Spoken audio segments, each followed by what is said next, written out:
Cuando Donald Trump te dice, por ejemplo, tengo interés en comprar Canadá, obviamente eso es un pensamiento que uno dirá que es una locura porque eso es prácticamente, eso es casi imposible. Sin embargo, ¿y qué se supone que iba a hacer? ¿Qué pasó con la guerra y la postura estadounidense con la Franja de Gaza? Es igual, el apoyo a Israel. Eso no cambió con Biden, ni iba a cambiar con Kamala tampoco, porque casi la mitad de los trabajadores inmobiliarios son latinos. El 40%, 37.8%, 40% del trabajador de la agricultura es latino. Ese bulo de que China no se mete en la política de los países, eso es un bulo. Lo que pasa es que tú tienes que ver la orientación que toma su intervención, que son cosas diferentes, ¿verdad? Pero yo creo que el 29% del electorado de aquel 2050 va a ser latino. Latino de toda especie, latino negro, latino indio, latino, hijo de inmigrante, latino. O sea, hay una estimación de que en el 2050 el 29% del que va a votar es latino. Incluso, ¿cómo le llama Xi Jinping a su política con Taiwán? Yo soy la continuidad de Mao. Eso lo ha dicho él. Yo soy la continuidad de Mao Zedong. Oye lo que dice Xi Jinping. Pero ¿por qué, si tú haces negocio con Taiwán, tú me estás diciendo a mí que si yo hago negocios contigo, no puedo hacerlo con Taiwán? O sea, la autoridad de Egipto dice, yo no voy a permitir presencia aquí porque se va a hacer lo que siempre se hace. A nivel territorial, Israel absorbe, Egipto dice, si yo lo admito aquí, valido o desvalido, perdón, la independencia de Palestina como un Estado. Eso va a traer una conversación por ahí que no saben qué va a parar. El poder hace que tú te pongas creativo. Javes, ¿no sientes tú que estamos exagerando la nota con Donald Trump? Este alarmismo global de que estamos ante una persona que nos puede llevar a una tercera guerra mundial, e incluso en países del Caribe que tú conoces porque vives en uno de ellos, en donde se plantea que en cualquier momento Donald Trump toma una postura que puede ponernos de rodillas.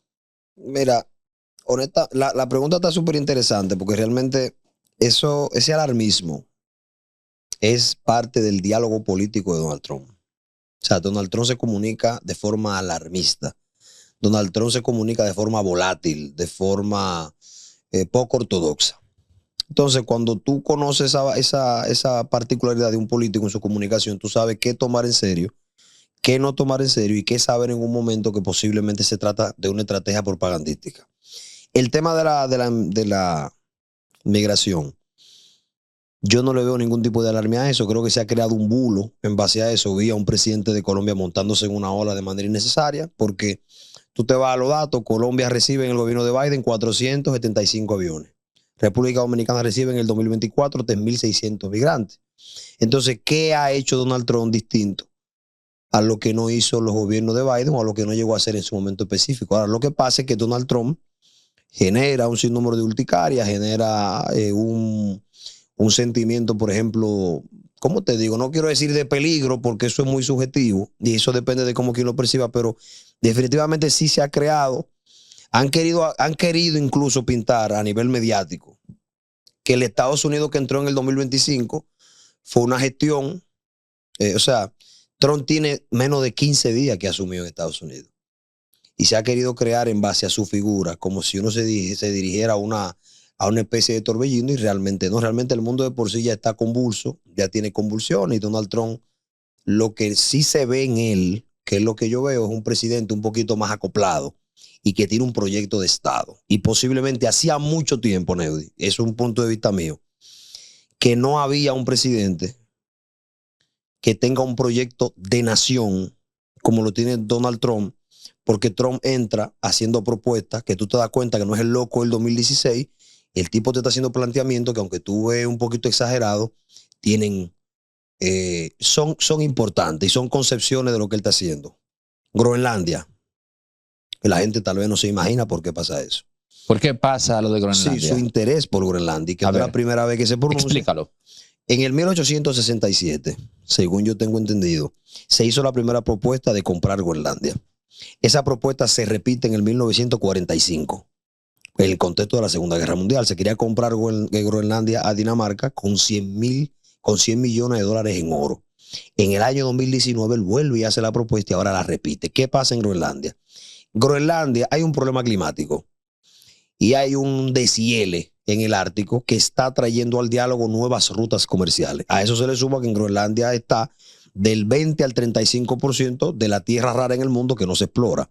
¿Qué pasa? En Groenlandia llega China en el año 2012 a meter intereses.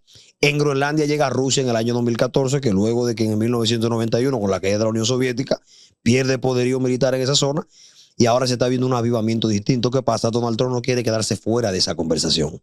Y cuando tú ves un presidente que está pensando en sentido geoestratégico, ya tú no tienes al Donald Trump del 16 al 20 que prácticamente no hizo nada en materia fáctica. En el caso de Canadá, cuando Donald Trump te dice, por ejemplo, tengo interés en comprar Canadá, obviamente eso es un pensamiento que uno dirá que es una locura porque eso es casi imposible. Sin embargo, cuando tú ves a un presidente articular un mensaje de la adquisición de un territorio como Canadá, tú estás hablando de un presidente que definitivamente está entendiendo a Estados Unidos en un sentido macro, no en un sentido micro. No sé si lo expliqué bien.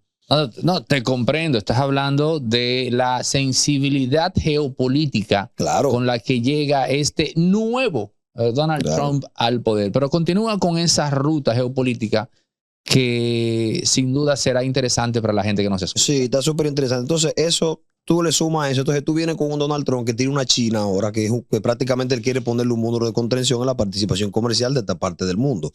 ¿Qué pasa? El Donald Trump que la gente está mirando debe ver el volátil, pero debe ver también el estratega. Desde mi punto de vista, estas actuaciones de él, que yo en algún momento las puedo cuestionar, porque yo cuestiono mucho la figura de él, yo creo que Donald Trump es una persona que pudiese, incluso por lo que representa la nación donde él gobierna, por la repercusión que tiene lo que pasa en Estados Unidos, por la modificación incluso conductual en términos políticos que puede ocasionar Estados Unidos.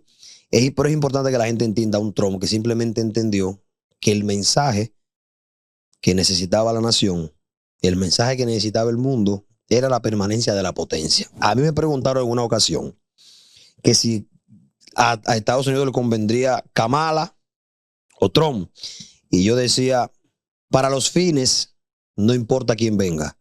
Porque Estados Unidos sabe diferenciarse en la forma, no en el fondo. La agenda, Neudi, de Kamala y de Donald Trump era la supervivencia de la potencia de Estados Unidos.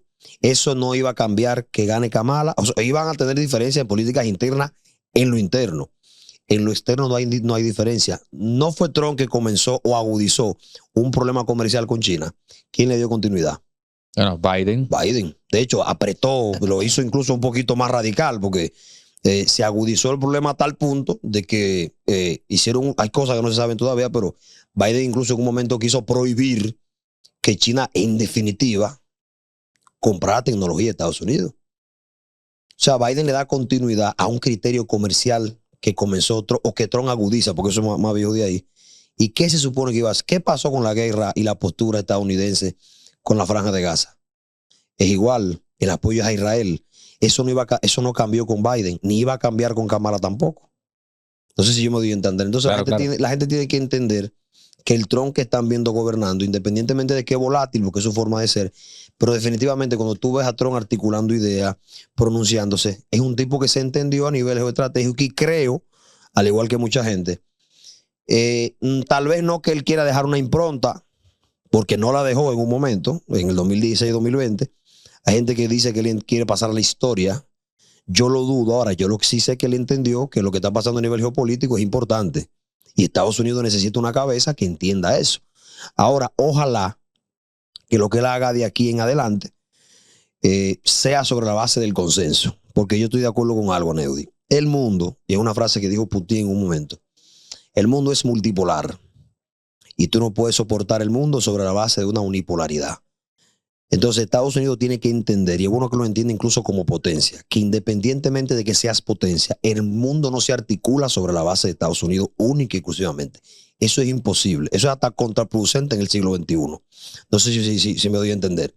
O sea, en el siglo XXI tú puedes seguir hablando de que Estados Unidos es el hegemón del mundo y nada otra cosa tiene importancia, sino el poder disciplinario que tú tienes en comercio, en consumo, en política, en guerra. Eso no funciona así. Pero cuando Trump dice que Estados Unidos no necesita a América Latina, ¿no estaría comportándose como el Trump que ya conocimos en su primer gobierno? Sí, pero ¿qué pasa? El que no se necesite América Latina, yo creo que Trump sabe muy bien cómo activar la parte de la propaganda.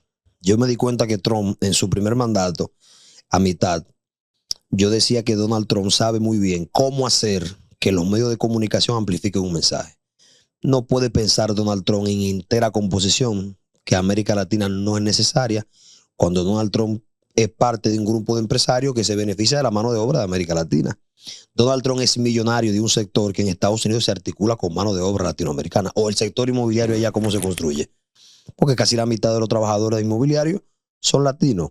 El 40%, 37.8%, 40% del trabajador de la agricultura es latino. Eso es simplemente un mensaje volátil ahora de que puede traer una preocupación. Sí, yo la entiendo, pero no uno dar por sentado que Trump es una especie de Hitler o de nazi que va a aplicar ahora un criterio fascista sobre la base de los latinos o de los negros, porque recuerda, Neudi, que Trump gana con el latino y con el negro. En gran Sí, parte de... hay un fenómeno que es sorprendente, que los estrategas del Partido Demócrata no se hayan percatado de que el migrante que está legal en Estados Unidos no ve con buenos ojos al migrante ilegal que por una mano de obra más barata lo va a desplazar a él. O sea, que ese migrante que está legal, en vez de recibir a ese ilegal como un hermano al que hay que ayudar, lo confronta. Lo ve, exacto. Lo Entonces, confronta. y de ese choque supo beneficiarse Donald Trump para ganar los votos del migrante que está legal. Sí, totalmente. Y otra cosa también que la gente tiene que entender. Para el año 2050, si no mal recuerdo el dato, tú sabes mucho de eso también, Anodipo. Yo sé que tú tiras tu paginita para la izquierda, pero yo creo que el 29% del electorado de aquí al 2050 va a ser latino. Latino de toda especie, latino negro, latino indio, latino hijo de inmigrante, latino. O sea, hay una estimación de que en el 2050 el 29% del que va a votar es latino. Entonces, no es verdad que hay una resistencia de Trump versus el latino. Eso no es verdad. El secretario de Estado viene para la República Dominicana, obviamente a representar los intereses de Estados Unidos.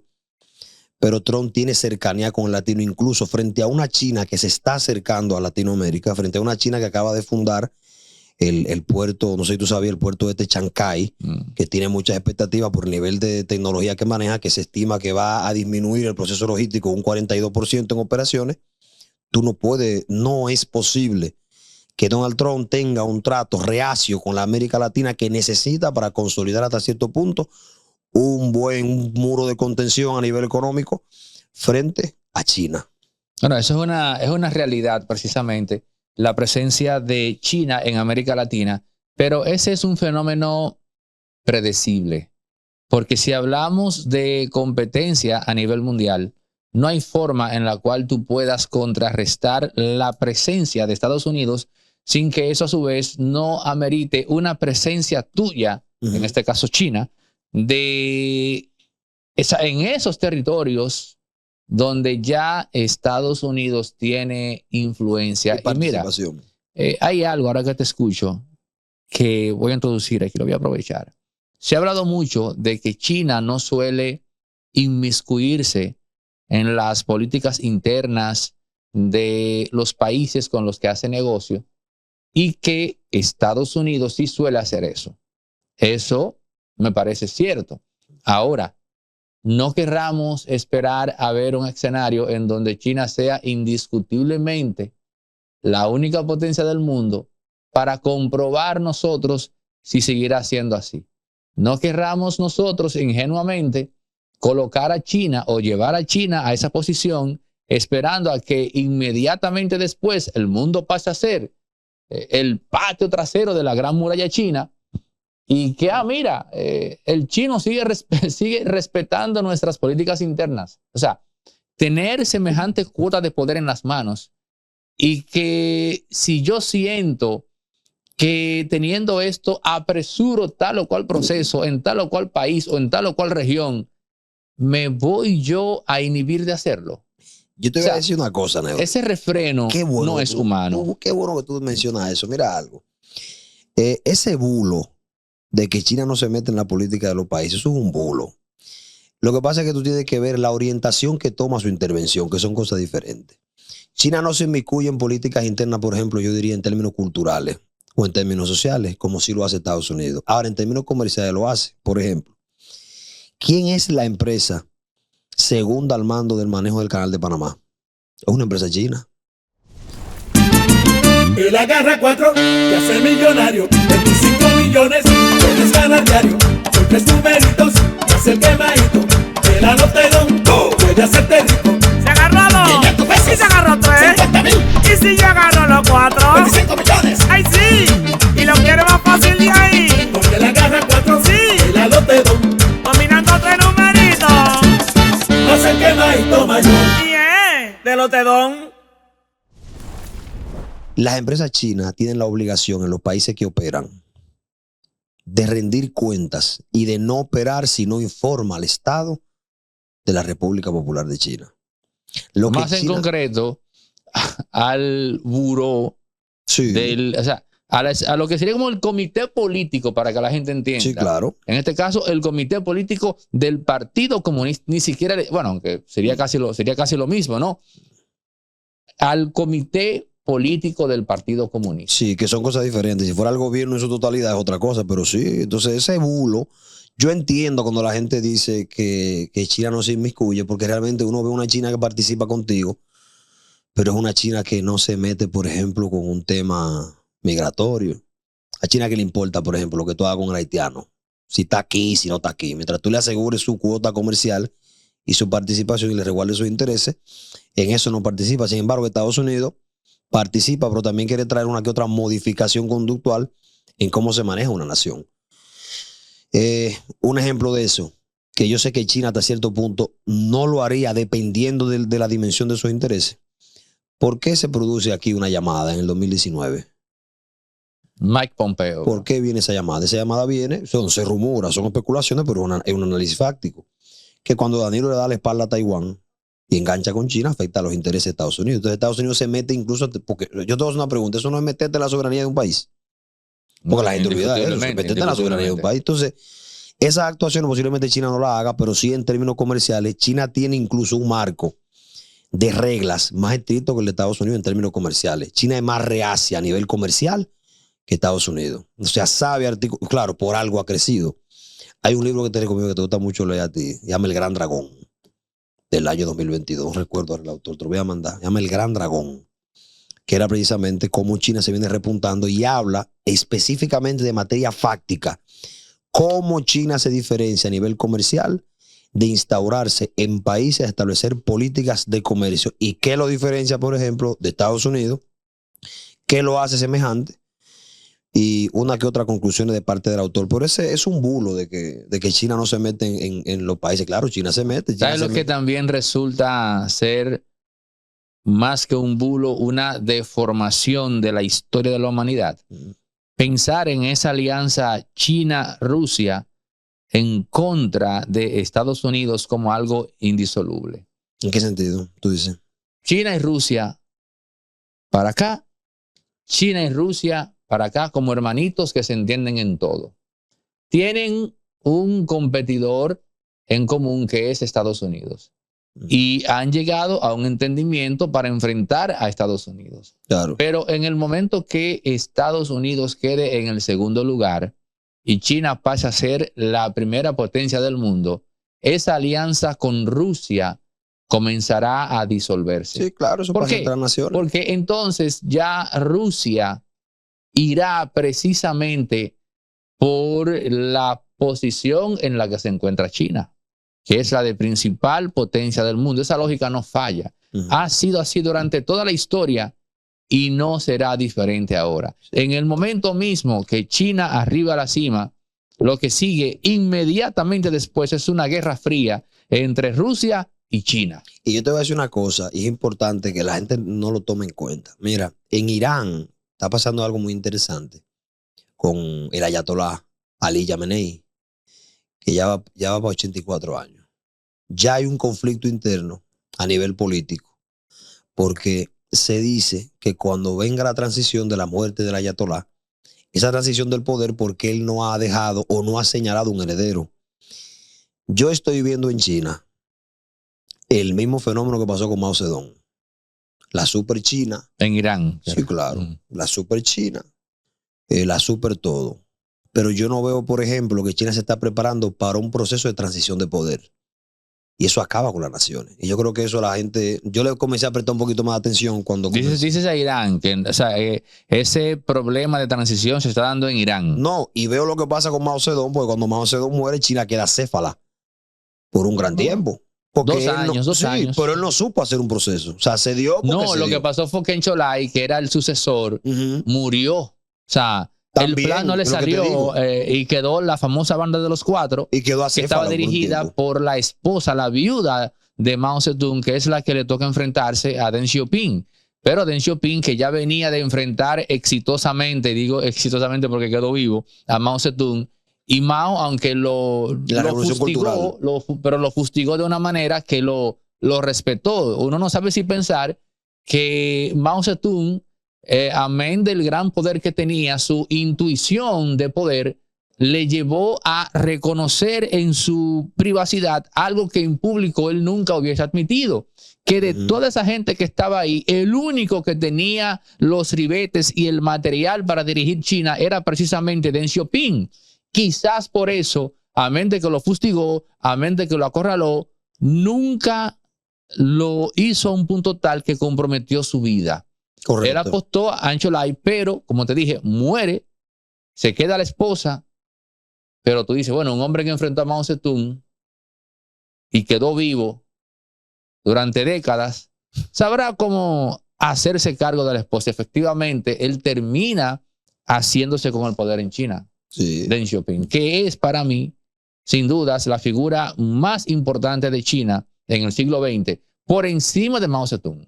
¿En qué sentido, de verdad, tú crees? Porque Mao Zedong fue, tú sabes que Mao Zedong es un símbolo de muchas cosas, porque indistintamente de que uno comparte bueno, pero cosas es que quien introduce a China en la senda del progreso es Deng Xiaoping. Pero hay un tema, Neudi, acuérdate que tú vienes de un Mao, o sea, China se le debe a Mao.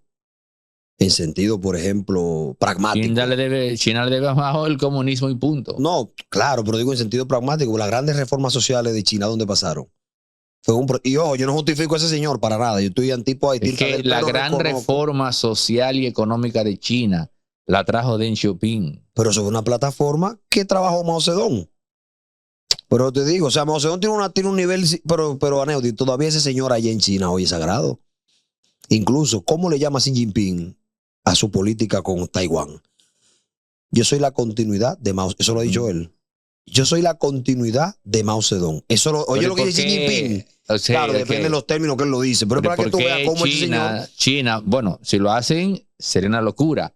Pero ¿por qué China no agarra y retrocede y asume todas las políticas económicas que implementó Mao en el siglo XX? Pero es que tampoco, estamos hablando de un Mao del 1940, con su revolución cultural y su problema interno con China.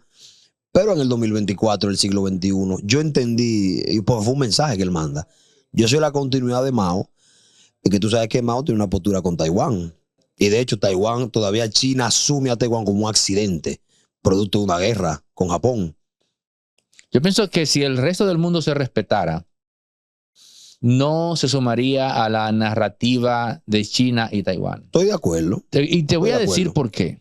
Estoy de acuerdo. China anda por el mundo pregonando que si tú tienes relaciones comerciales con China, no debes tenerla con Taiwán.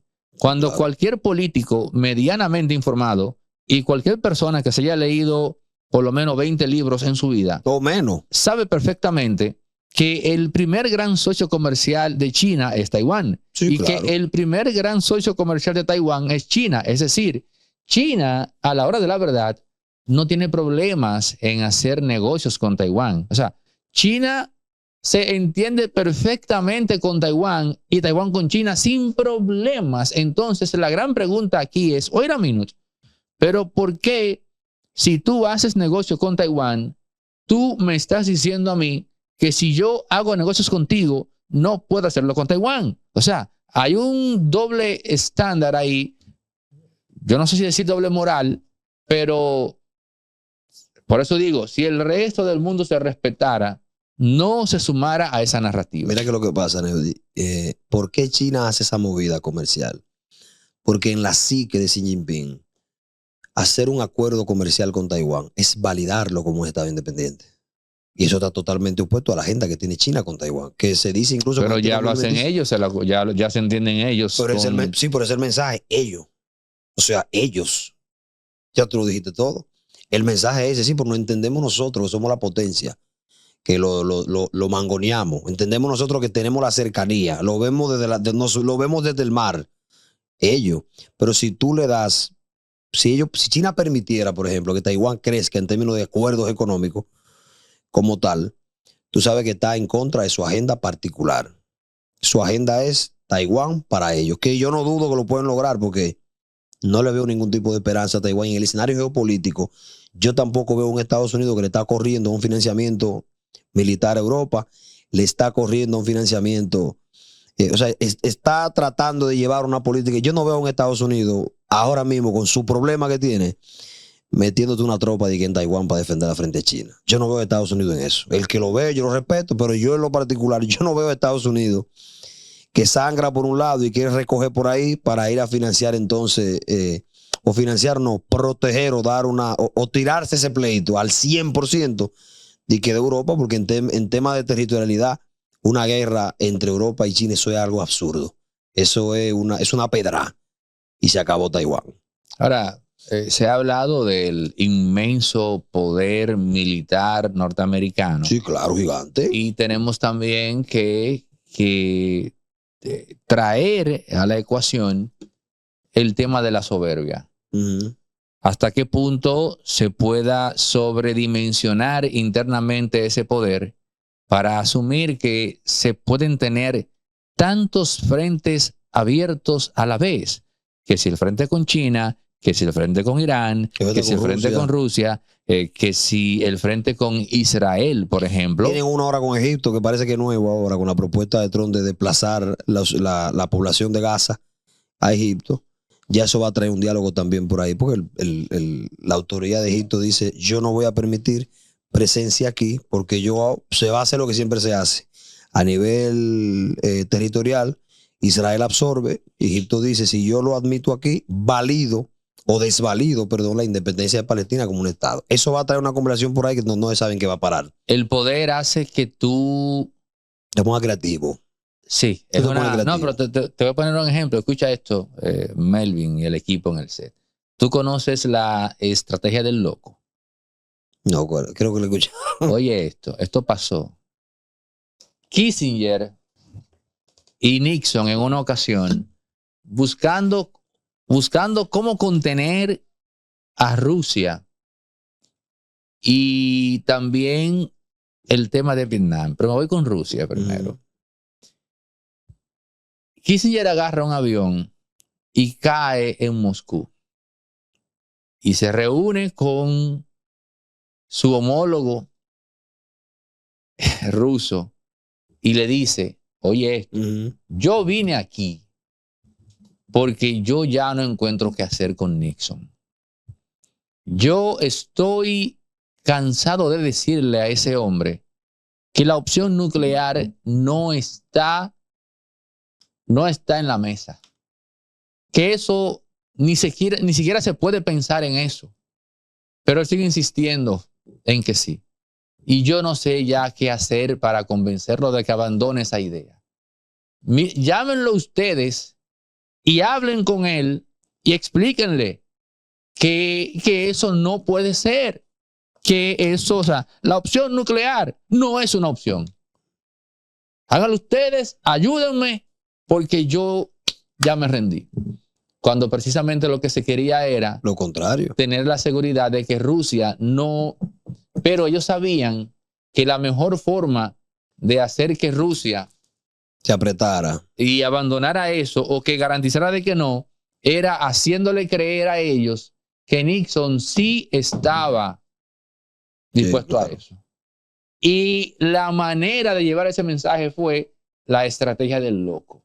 Y quien la ejecutó fue el propio Nixon montándose en un avión, cayendo en el Kremlin. Sí. Ese tipo de ideas tan locamente creativas solo te las da estar en el poder. Y tener la cabeza de simple. Kissinger. ¿Oíste? Porque Kissinger tiene un cerebro que para mí debió estudiarse. Debería estudiarse todavía ahora el cerebro de Kissinger. Bueno, gracias Javes Ramírez. Gracias. Esta conversación exquisita sobre temas de geopolítica al más alto nivel para edificar a una audiencia que respeta su tiempo. Gracias, tía Neudi, por la invitación y cuando tú quieras. La audiencia de Impolíticamente Correcto. ¿Tienes alguna plataforma personal donde la gente te siga? Sí, Javes Ramírez F.